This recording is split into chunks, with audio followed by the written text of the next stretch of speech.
आदरणीय सर्वोच्च न्यायालय, आदरणीय उच्च न्यायालय, डिस्ट्रिक्ट सेशन कोर्ट्स और तमाम सारे कानूनी अधिवक्ताओं को 17 लाख कानूनी अधिवक्ताओं को शत शत नमन। आज हम आपके सामने चर्चा करना चाहते हैं कि एक बहुत ही गंभीर विषय 21/5 को एक ऐसी शर्मनाक घटना दिल्ली के पुलिस स्टेशन अमर विहार में घटी, जहां पे एक महिला कानूनी अधिवक्ता लीला जी किसी अपने क्लाइंट के साथ वहाँ कोई FIR ऑब्टेन करने के लिए गई और उस विषय में कुछ उनकी वार्तालाप हुई है, जो भी हुआ, और वहाँ पे जाके जो भी व्यवहार पुलिस अधिकारियों को रहा वो बहुत ही उनको ऐसा महसूस हुआ कि जो इस देश के कानून के और संविधान के खिलाफ है, पुलिस मैनुअल के खिलाफ है। इस पर उन्होंने ये बात बोली कि भाई मैं जो भी आपका आचरण है मैं इसको अपने मोबाइल में रिकॉर्ड करना चाहती हूँ, ताकि जो है मैं संबंधित न्यायालय के अंदर जज साहब के सामने ये रखूँगी। मैं कानूनी अधिवक्ता हूँ और मैं ये जानती हूँ, ये मेरा अधिकार है और मैं इसकी बात को रिकॉर्डिंग करूँगी, या तुम मुझको कागज़ के ऊपर लिख के दो कि भाई तुम ये मुझे FIR क्यों नहीं दे सकते। इस विषय पे पुलिस अधिकारी उत्तेजित हो गए और उन्होंने कई पुलिसकर्मियों ने उस महिला कर्मी को घेर कर लॉकअप में ले जाके बहुत ही बुरी नीयत से और बुरी तरीके से मारा, जो कि बहुत ही बाल खींच के, जैसे कि उन्होंने खुद ही एक वीडियो जारी करी है। और रात को 1:23 पे मेरे को सूचना मिली, 21 और 22 की 1:23 पर रात हुई। बहुत गंभीर विषय। 4:30 बजे के बाद काफ़ी सारे लोग अधिवक्ता वगैरह में रोष है, और रोहिणी न्यायालय के अंदर, खासकर रोहिणी कोर्ट बार स्टेशन के अंदर ये महिला कार्यरत थी, इनकी मेंबर भी है।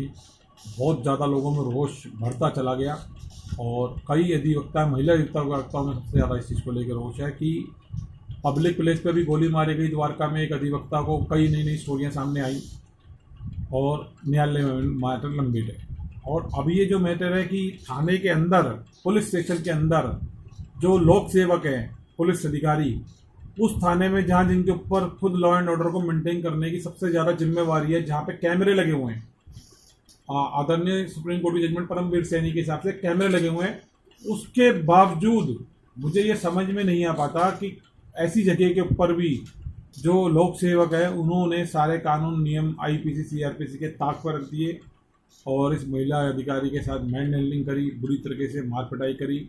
उसको, महिला की कंडीशन इतनी ख़राब हो गई, उसको अपने परिवार वालों को वहाँ बुलाना पड़ा। और उसके बाद जो है डॉक्टर बाबा साहब मेडिकल हॉस्पिटल है रोहिणी के अंदर, मेट्रो स्टेशन के नज़दीक, वहाँ उनकी MLC हुई और वहाँ भी पुलिसकर्मी वहाँ पहुँचे। ये जानकारी के अंदर आ रही है, परिवार के लोगों से बात जानकारी हासिल हुई है कि SHO साहब भी वहाँ पहुँचे और भी कई लोग वहाँ पहुँचे अमन विहार के। और उसके बाद जब उनकी कंडीशन सीरियस हुई तो इसको रिकमेंड कर दिया गया सेंट स्टीफन हॉस्पिटल में। एडवोकेट संगीता तलवार सुबह से प्रयास कर रही हैं, बार प्रेसिडेंट निदा जैन सरोवा के संपर्क में हैं, और भी बहुत सारे एडवोकेट हैं। शिवाली गौतम मैडम से मेरी बात हुई और इसके अंदर क्या कहते हैं, बहुत सारे एडवोकेटों से लगातार सभी से संपर्क में है कि ये विषय गहन चिंता का विषय है कि अगर एक कानूनी अधिवक्ता थाने के अंदर अपने क्लाइंट के साथ जाकर सुरक्षित नहीं है, जहाँ के कैमरे लगे हुए हैं, अगर कैमरे लगे हुए हैं उसके नीचे भी लोक सेवक अगर कानून तोड़ता है, IPC CRPC पुलिस मैनुअल संविधान का उल्लंघन करता है, ये बहुत गंभीर विषय है। मैं तो ये चाहता हूँ कि ऐसे पुलिसकर्मियों के खिलाफ सख्त एक कार्रवाई का मैं सोचता हूँ कि पालन होना चाहिए, आदेश जारी होना चाहिए LG साहब दिल्ली के द्वारा, क्योंकि ये बहुत गंभीर विषय है। अभी घटना हुई थी कुछ दिन पहले रानीबाग थाने के अंदर, जब एक एडवोकेट योगेश गोयल गए थे अपने क्लाइंट के साथ एक किसी केस में रिप्लाई देने, तो वहाँ पे भी ड्यूटी ऑफिसर ने रिप्लाई लेने से मना कर दिया और चक्कर कटाते रहे और उन्होंने मामला फिर ये कंप्लेंट करी और सीनियर अधिकारियों के अब वो लंबित है मैडम। अभी इसी तरीके से क्या कहते हैं, कुछ दिन पहले और एक ऐसा वाकया हुआ कि थाने के अंदर एक गया तो उसको अपमानित किया गया। तो ये बहुत गंभीर विषय है, जबकि पुलिस के जो शीर्ष अधिकारी हैं, आला कमिश्नर, पुलिस कमिश्नर है, गृह मंत्रालय प्रयास करता रहा है कि वकीलों के और अधिवक्ताओं के बीच में, अधिवक्ताओं के और पुलिस के बीच में एक तालमेल बना रहे। इसको लेकर उन्होंने लॉ ऑफिसर की भी रिक्रूटमेंट करी, ताकि जो है कि पुलिस ऑफिसरों के और लॉ ऑफिसर एक अधिवक्ता होता है, लेकिन फिर भी ये पुलिस कर्मियों को मुझे समझ में नहीं आता इतनी शक्ति कहाँ से आती है कि इनको पुलिस मैनुअल का डर नहीं है, PPR का डर नहीं है, इनको स्टैंडिंग ऑर्डर का कोई खौफ नहीं है, इनको संविधान की वो नहीं होती, मान सम्मान।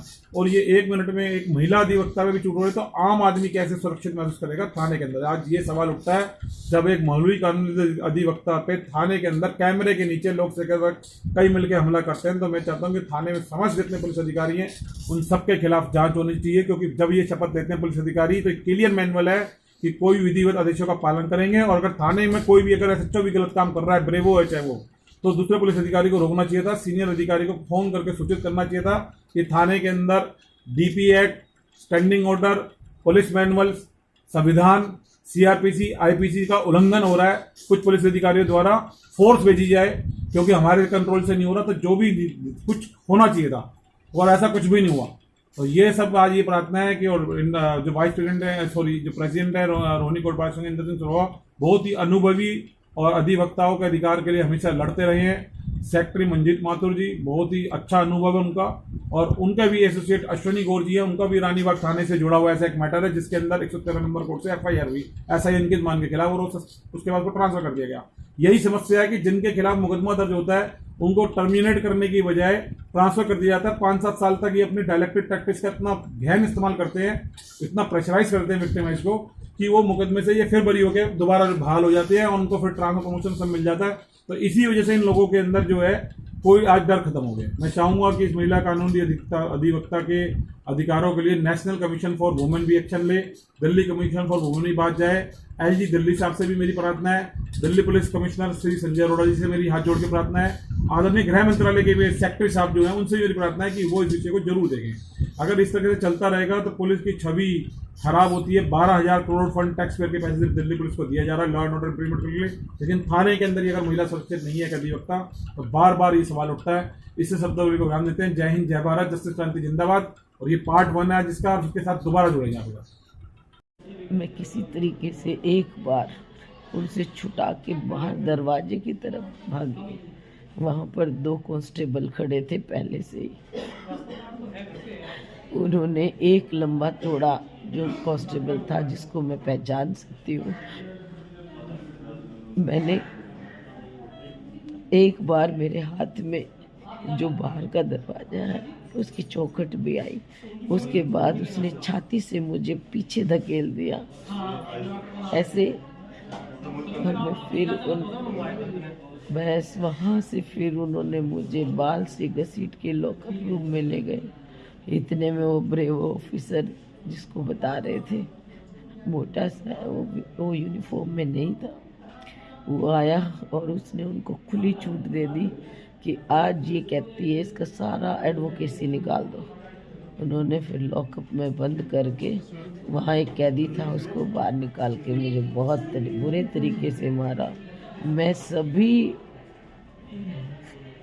बार्स के लीडर ये रिक्वेस्ट करती कि अब एडवोकेट थाने में अपने अक्यूज्ड को बचाने के लिए जाएंगे तो क्या हर बार 30 सारी जैसा हाल किया जाए, इस पे कार्रवाई करें जितनी भी बार है। मेरी यही रिक्वेस्ट है। आज अभी मैं हॉस्पिटलाइज हूँ क्योंकि मैं बाद में बेहोश हो गई थी। बहुत चोट मारा है इन्होंने, बहुत मारा है इन्होंने। मैं आज थाने में एक अक्यूज्ड जो झूठे केस में है, बाकी तो कोर्ट देखेगी क्या है, क्योंकि उसके घर वालों को FIR की कॉपी नहीं दी थी, उनको धमका के भगा दिया था आईओ ने।